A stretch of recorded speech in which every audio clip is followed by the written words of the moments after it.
Hi everyone, welcome back to another video. So today I've got a really exciting delivery, and it is from, hold on a sec. Oh my god, why is this taking me so long? Anticlimax. But anyway, so Erin has brought out some beautiful nail art brushes, and I decided to grab some because it's always good to support fellow nail technicians, especially when the products look this beautiful. So I actually, just to be like 100% truthful, I bought 3 and Erin was very, very kind and put an extra 3 in for me. So I only actually paid for half of these. So thank you so much, Erin. But anyway, so this is a little card that comes with the parcel, which is really, really cute. And yeah, let's have a look. So I have opened obviously the envelope that they came in to take them out like this and have a look at them like this, but I haven't actually taken them out of these this packaging yet. I wanted to do that with you. So let's just pop them all on the desk. The packaging, I'll just show you this one real quick. It's absolutely beautiful. Look how cute that is. It's matte black and it's just absolutely stunning. You get a lid on all of them, which to me is like the best thing ever. Excuse the state of my hands. I've literally just finished a set of nails and as usual I made a mess. But anyway, I just was so excited to show you these. I wanted to sit down and open them all ASAP. They're also really, really reasonably priced. Obviously I did only buy 3. So I can't really comment on the price of the ones that I didn't buy, but they are really reasonably priced. I was very surprised when I went to the website and had a look how much they are, especially because you can buy them in collections as well, which makes them a little bit cheaper. So it's they're definitely worth it, and they're just so beautiful. You can just tell they're already really well made, and I haven't even opened them yet. So these are the ones that I got. So there's a number 8 oval brush, the number 5 art brush, Erin's favourite brush, Blend It, shading art, and the teeny one. So let's just pop off the lids, see if I can do all of them at once. Oh my god, how good is that? So this is what each brush looks like. I actually don't remember which ones I bought and which ones Erin has sent me. So I can't really comment on that. I definitely bought this one, the oval brush. I wanted this one as a clean-up brush for around the cuticle area. Especially for things like stamping and stuff like that. Like if I stamp and it comes all over the skin, I usually just clean up the very cuticle area, top coat and put it in the lamp, and then when it comes out I can get off all the excess when it's been top coated. But this brush will be perfect for that. Look at that, it's so slim, look at it. Anyway, so that's the oval brush, and then this one here is the art brush. I'm going to pop that one down for a second. So this is the art brush and it's the number 5. Look how diddy that is. Absolutely beautiful. I think I bought this one as well because I did want a nice striper, because obviously I usually use the magpie one, and I thought, you know what, I've been using that for so long, it'd be nice to try a different one, especially because this one is actually longer, so it might be much easier to use with different things. So this is Erin's favourite brush, so must be good. So yeah, that's a really nice long striper, super thin, which is perfect. And then we've got Blend It, which I think I bought this one as well. So I think it was those 3 that I got. And then Erin kindly sent me the other ones. And obviously this is an ombre brush. So the ombre brush I've got at the moment is from Magpie, and it's really, really wide. I'll just show it you now quickly. So this is the Magpie one, super, super wide. Just ignore the state of it, it's disgusting. But it's really wide, so it's only really helpful for certain types of nails, little diddy nails and stuff that I want to use. Because I usually use ombre brushes for marble, and like when you're sweeping up, and then you can get some extra through those really thin bristles. So a smaller one would be much easier to do smaller marble with, and obviously blend in for ombre because that is what it's for. And then she's also sent me the shading art brush, which is like this, if my phone wants to actually focus on it. So that is just beautiful.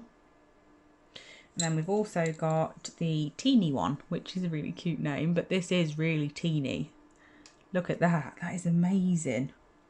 You could do some really, really detailed work with that. I'm very excited to try this one out actually. I was planning on buying like a few more of the brushes after a little while, and this one was on my list of ordering next, so I'm really, really, really, really thankful that she sent me that one. So that's what the ones that I bought look like. They are absolutely beautiful. They are obviously, these bits here are shiny, and then the rest of the brush is matte black, and then Erin's logo and everything is on in silver, which I think goes really, really well. So they're just beautiful. And like I said, you get a lid for all of them, which just makes it 100 times better because it will keep them all nice and clean. So as you all know, I've got a stupid amount of nail art brushes. It's just insane. I need to get rid of some. I also need to sort out the ones that I use and don't use, and I think that now, like, now I've got some actual good ones from Erin, I'm planning on getting rid of a few of like the cheapy ones that are frayed and like are a bit ruined, and I'm going to really look after these ones and have these as my main set of brushes. So yeah, I just wanted to show you me opening them. I don't know why it was so hard. And then I'm going to do a bit of design work with them. I'm not going to lie, I am filming this video in 2 separate parts, but obviously it's going to be one video, so I almost feel like I should say bye now, but I shouldn't, because I'm literally going to start a design straight away for you, straight after this. But yeah, so I just wanted to show you me opening them first, and then obviously the second half of this video will be me doing some nail art with them and actually testing them out to see what they're like. So I hope you enjoy the way they look, at least, just to start with, and then obviously the next clip will be me using them and seeing how good they are to actually use. Okay, so I'm going to voice over this part of the video just so I can speed bits up where I need to, so it's not too repetitive. These are the colours that I'm going to be using for this design. All 5 of them are Gel Perfection. They are from Diamond Glitters, and I'm going to be using these because they're just beautiful pastels and they work really well for like a pastel-y spring set. So yeah, I'm going in with these. This is Moonstone from Gel Perfection. This is going to be my base colour. It's just absolutely beautiful. It's just one of those colours you can use over everything basically. So I'm just going to go in with 2 coats of this on every single nail, and then we'll talk about the next step, which is going to be an Aurora Chrome from Tia's Beauty.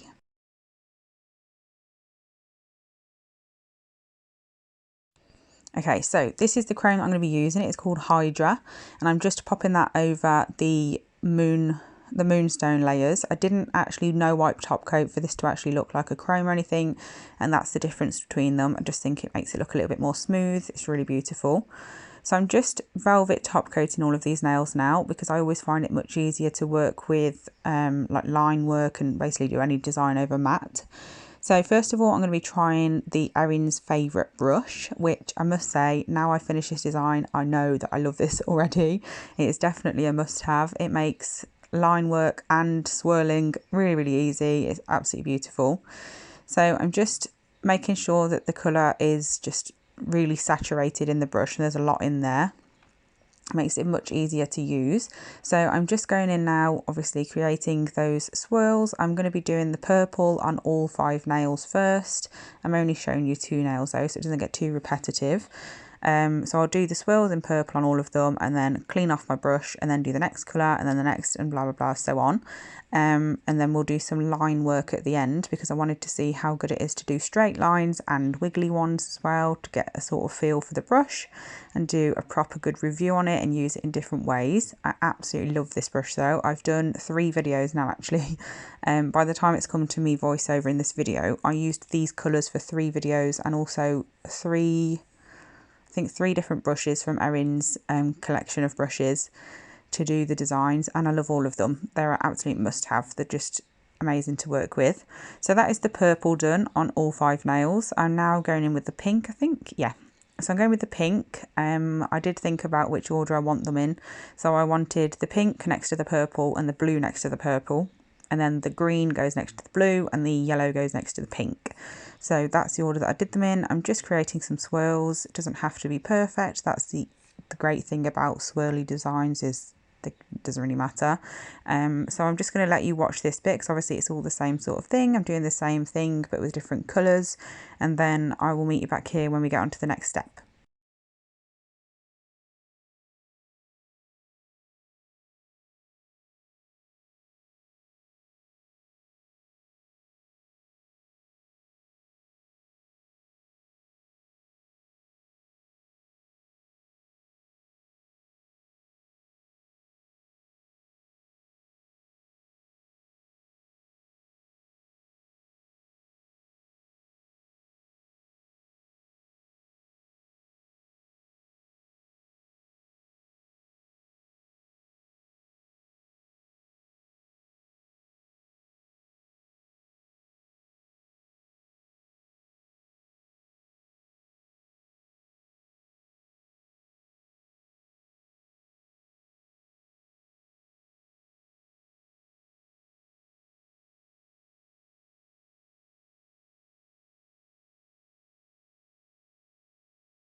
Okay, so once I've finished all 5 colours, luckily the Gel Perfection colours are beautiful to work with for nail art because they're so pigmented. I'm now going in with Super Gloss on 3 of the nails. Originally I had only planned, I used Super Base on 2 of the nails because I was planning on doing some line work on 3 and then decals on the other 2, but I ended up just mixing it up and going a bit crazy. But the Super Gloss basically is quite thick, so I didn't want to do line work on top of, how can I explain it, like raised nails, where I've already got some polish there. So I was going to put Super Gloss on, buff it so it's not too smooth. I did forget to buff because it's display tips, but if you're doing this on actual nails, make sure to buff, else your top coat and everything won't stick. But I'm popping base on here because obviously it has a tacky layer, and then we're going to apply some decals from Nail Decals by Design. The link to this brand and Instagram page is in my description box along with the discount code, so definitely check that out. They're super affordable anyway, but even with the discount code obviously it's much better, so definitely use that if you do place an order with Nail Decals by Design. So I'm just cutting them up and I'm going to show you 2 different ways of applying decals. So the first way is I'm going to hold the decal with tweezers and then apply water to the back of the decal while it's still on the backing paper, and then literally just apply it straight away. So that's one way to do it. That's my favourite way, to be honest. If I'm using lots of decals in one go, I will put them all in the water in a little pot and then pick them up as I need them. You really don't need a lot of water for these ones. Or the second way of doing it, which I must say is not my favourite, I'm not really a fan of this way, but obviously different ways work for different people, so I like to include different, like different options. I messed about with this for way too long, trying to figure out where I wanted to put it. But anyway, yeah, so pop your decal onto a stamper, apply water to the back of it, and then basically stamp it on when you've took the backing off. It's super, super easy, but like I said, I do prefer to do it holding them with tweezers, but it's totally up to you what works best for you. We're now going in with black gel paint from Magpie, and I'm going to be applying this with the Erin's Favourite brush again, and we're going to see how it fares with doing straight lines. And as you can see from that line, it is so easy. Just make sure that your brush is full of gel paint and it's all over it, so you can really make the most of being able to use how long the brush is. I did want it a little bit thicker, so I went over it a couple of times just to thicken it up, but obviously as you can tell, it's super, super easy to do a nice thin line, which is brilliant. I did flash cure this one, which made it a little bit more difficult to do this line across. On the other ones, I did just do the lines across while the one was wet because it made it easier, but I just didn't want to mess it up, to be honest, because I was filming it. It's really annoying when you mess something up when you're filming, you have to start again. But here we are. So I'm just making these lines thicker. I'm doing one side thicker on this side of the line, and then the other side I will do the other side, just for a bit of like an abstract effect. And then I did, in the end, go in and do line work on all of them, and just because I loved using this brush so much. And I also added decals to the rest as well. But I hope you enjoyed this video. Thank you so much for watching, and I'll be back soon with another one. Bye!